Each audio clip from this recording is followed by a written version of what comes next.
Kenneth Copeland, if that don't prove that they have a spell, God's spell, the English language is full of spells. You're worshiping witches and warlocks, you religious people. You Christians that think something outside yourself is going to come and save you, you're going to have a surprise. You've been waiting around. Well, actually, it's been 1,000,000 years because Christ is a 33rd version of that. It's a government to stand down south. The Earth's 4.5 billion years old. There's a higher power beyond that. No one knows. That comes from my top source of military intelligence. It was going to be a preacher, and his family's devout, so devoutly religious, he ain't even told them yet. That's a fact. These people are demonic. Can you not look at Kenneth Copeland?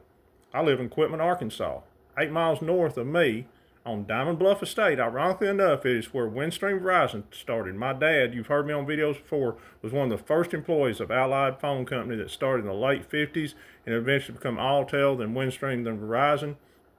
Right across the road, and yes, Hugh Wilburn and Randy Wilburn, they were with the Masons. They were good Masons as far as I know, because they helped in my adoption with Senator J. William Fulbright, which I am his grandson, to get me here to Quitman. But right across the road is Diamond Bluff Estates, and 3 of the original investors, Kenneth and Gloria Copeland and Joseph Capps. How do you think they got that money? Well, as the white people know about, and there is tunnels running under Algiers Ferry Lake, under Pryor Mountain for sure. And how do you think they got that money? And even, let's set aside the bad stuff, the trafficking, the tunnels, and everything else, money laundering, drugs, everything else. Nobody is a man of the Creator or anything else if they have that kind of money. That place at the time was worth probably 2 or 3 million. I did the guardrail on it. It's probably worth $1 billion now, or it's up there, probably 500. It's crazy.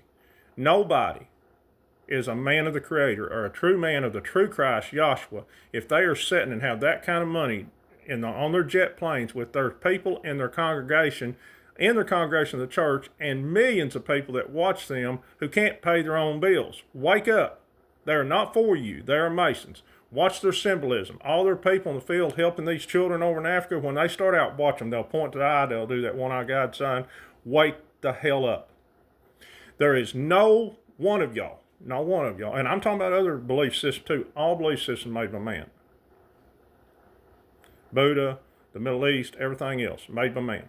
They ain't one of us should hate or unalive somebody else because of what they believe, and there's not one of us above anybody else. And nobody's going to this mythical place called Hades, or ever what you want to call it, and be tormented forever because they don't believe in your God. It is that is a fact. And you said, oh, he's just going to save us all. He's just going to come out of nowhere. And you've been saying that 2,000 years. There have been people before that have been saying it 1,000 years. That is a government stand down south. You sit around and you think, well, why, if he was so good, why would he even allow it to happen anyway? How could something so good? The worst guy I know of, and I guarantee you the worst guy you can find in any prison, if a child's being hurt, he'd take care of it. So you got a good God that's all powerful. They allow that. I don't have the answer because I believe there is a Creator. Beyond that, no one knows. But I don't know if he's what we call good, bad, or whatever. It talks about in the Elite's covenant about the prime Creator. That means there are others. This is just a game to them. So I ain't even defending the Creator. How could they allow something to happen to a child? I'll never be able to know that. And my friend at Area 51, he's seen the real Men in Black. All that off-world stuff is real. He's flew an off-world spacecraft. He's seen the real Men in Black guys. They're real. They're stationed in Section K in Fort Belfort, Virginia. He said 90% of that movie, he's been in Hollywood too, is real. He's seen the reptilians. He said a lot of them, you can go see them at Walmart and not tell the difference in us. They just like to explore. I said, what are the preachers going to do when that's revealed, if it ever is? It's supposed to reveal, was 22, and now they've kicked it 27. He said, what are the preachers going to say? They ain't going to be able to say anything. People know everything they've been taught to lie, and there's more than one world, and nothing about the Creator we've been taught is real. But he said the most important, it's kind of funny, he said those lizards in Men in Black do make real good coffee. I think he's kidding. But he said the most things that stood out, the two most that stood out in that movie, Men in Black, was when that bug that become the man was taking care of that exterminator, and right before he did, he said, you humans, you think you're the top of the food chain, you think you're the most intelligent in the universe, boy, you got a surprise coming. You got a surprise coming. Yeah. We're at the bottom, and this is a prison planet. Nothing else outside this universe has belief systems anything like ours. That was brought to us by the Anunnaki. But he said, you listen to this, you stay with this.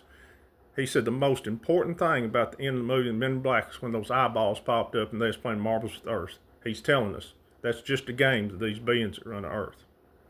So get off every what religious belief system you are. Get off your high horse, get off your pedestal, get off your stool. You're right, eye to eye level with all of us. None of that's going to matter, and you need nothing between you and the Creator. The Creator never left. It's inside. The Christ never left. There is no man that stands in between you and the Creator, and if they try to, they have got their own intentions, their own narrative to manipulate you. A lot of them don't know it. A lot of them have been brainwashed into thinking that God called them or anything else. A lot of them don't know what they're doing, but a lot of them do. And most of it is they're trying to get you money, and it boils down to the ones at the top. It's all about the children, and they know it. And they're from the bloodline of Cain, the Khazarian Mafia, which is in the area of Ukraine and Georgia where they're fighting right now. Later.